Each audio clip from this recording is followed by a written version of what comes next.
We have just received some new information regarding Pasi and some conflicts that are arising in our grade book.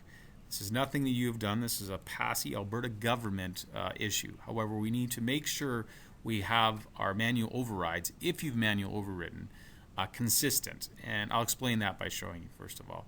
So as you can see here, I've manually overridden this class. 45%. Now, this is only for high school. Remember that. This has nothing to do with outcomes. This has to do with those schools using percentage-based assessment. So you click on that. And as you can see, I've manually overridden it. And I wanted this student to have 50%, and I've put 50%. However, if you don't change the percent up here, if you do not match these two parts, it causes a conflict with Pasi, and it really doesn't know which grade to take. So I've changed it to 50%. So you can see here, I'll do that again. Let's say I want to change this child's mark to 50%. Worked very hard. Double click on that and make sure I manual override it.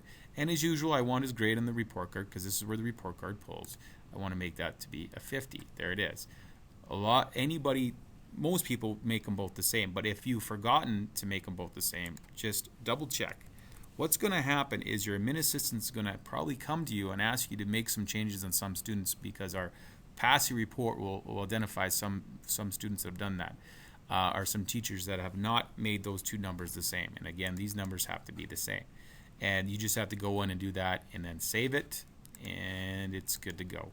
That's all you have to do. Going forward, until I hear otherwise, we have to make sure those two numbers are the same. I apologize for any inconvenience this may have caused. However, it's just something to be Pasi compliant. If you have any questions about that, please contact Chad. Thanks.